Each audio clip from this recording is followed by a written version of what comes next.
Hey guys, it's Kathleen, and today I'm doing the mid-year book freakout tag. This tag was created, I think, 3 years ago by isthatchami and then somebody else whose name I'm forgetting. I will link both their channels down below. However, I was not tagged to do this, but it's just a really fun tag, and it's June, which I can't believe, A, because I just can never fathom when it's halfway through the year, and B, because it's like 14 degrees outside. This is a pretty long tag, so I'm not going to ramble too much, and I'm just going to get into it. Question 1 is the best book you've read so far this year. For me, this is a tie between two books, one of which is Nice Try Jane Sinner by Leanne Oak, and the other one is The Girl with Seven Names by Hainsoo Lee. These are very, very different books, like do not think they have anything in common. One of them is a contemporary YA, and it follows this girl named Jane Sinner who's lost her faith, and she really feels disconnected with her family, and she developed depression after an incident that happened, and she got kicked out of high school, so she has to make up her last bit of high school at a local community college, and it ends up starring on a student-run reality TV show, and it is so funny. It's really one of the snarkiest, most entertaining, but also weirdly thought-provoking books I've read in a long time. There's a lot of depth to the characters, and even as a religious person myself, I wasn't offended by any of the sort of anti-Christian rhetoric that sometimes crops up in the book. I just thought it was really well done, really well balanced, and it's such an entertaining story. The Girl with Seven Names, on the other hand, is about a girl who escaped from North Korea when she was 17 years old. It was the first nonfiction book I'd read in a really long time, and it was the first I'd read that really dealt with North Korea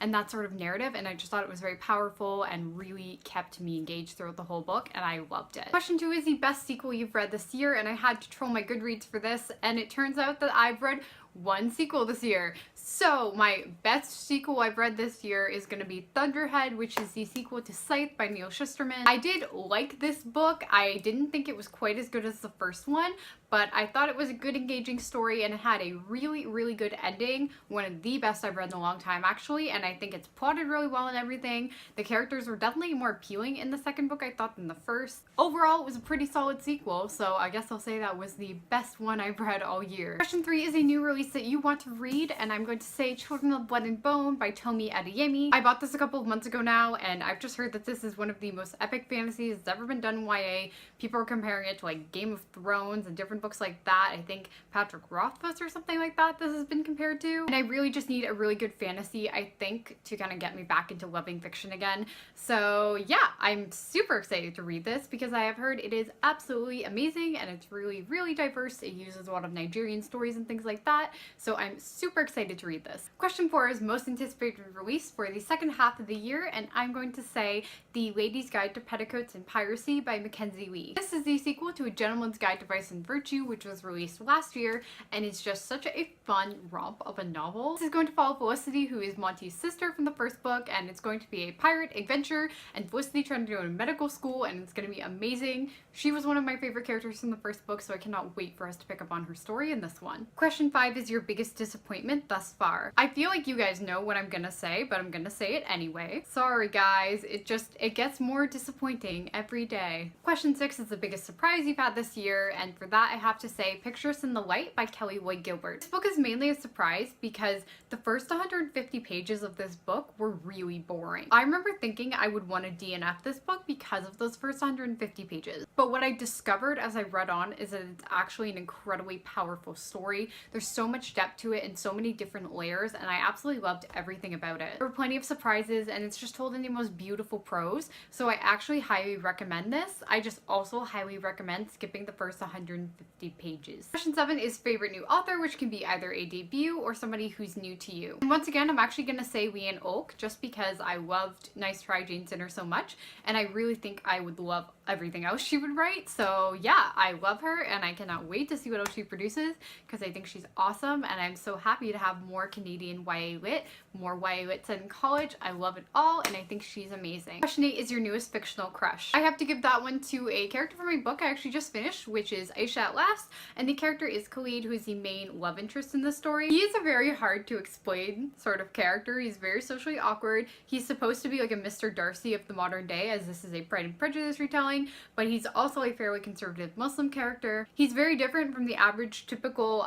romantic hero, which I think is why I like him so much. He has a good heart. He really loves Aisha, and you can just feel it, and it's just a really sweet story, and I loved his character.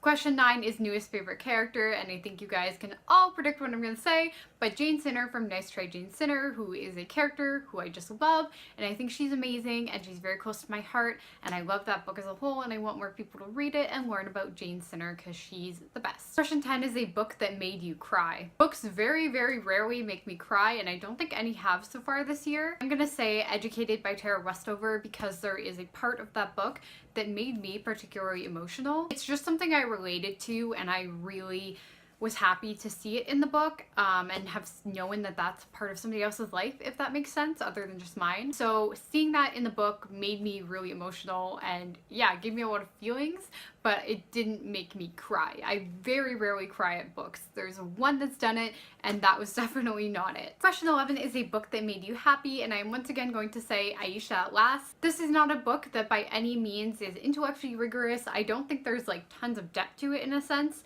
but it's just such a cheerful book, and it really does make me happy. Like, it made me smile throughout a lot of it, which I think is a good thing. It was light, it was fluffy, it was a standard Pride and Prejudice retelling, but I enjoyed it so much, and it really did make me happy. Question 12 is your favorite book to film adaptation that you saw this year. And for this, I'm actually going to say Indian Horse by Richard Wagamese. I haven't read the original book, but I did see the movie, and it was incredibly powerful. It follows this young boy who's put into a residential school in Canada, and it chronicles his growing up and the abuses that happened there, and then eventually, as it turns out, he has this ability for hockey, so he gets recruited out of the school, but things aren't so simple and life is messy and complicated, and the traumas of everything that happened there are still with him throughout the years. It's such a powerful film. I highly recommend watching it if you have not. Even though I haven't read the book yet, I still think it's a fantastic adaptation. I mean, I feel like I can't really say that accurately, but at the same time, I just feel it so strongly. I think Canada is often given a saint-like appearance in the media. And I think it's really important that we as a people recognize the horrors of our past and the failures, and then force other people to recognize them too, because trust me, this country is not perfect and it's done a lot of terrible things, and this film really shows you an example of what it's done. So very, very powerful. I love this story, and I think it's amazing, and I definitely recommend watching the movie. Question 13 is your favorite video you've made so far this year. I'm gonna say that really ridiculous video I made a couple weeks ago, which was a sketch video, and it was called How to Booktube, and it was basically a parody of How to Booktube videos of all these really awful, ridiculous tips with this really stupid character as the main character, and yeah, I just had a lot of fun with it.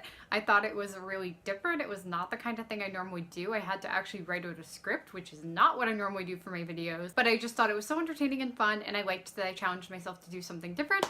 So yeah, definitely I'm really proud of that video, and I hope to do more things like it in the future. Question 14 is the most beautiful cover you've either bought or received this year. Once again, I'm going to say Children of Blood and Bone because this is just a stunning, beautiful cover. I'm completely in love with it.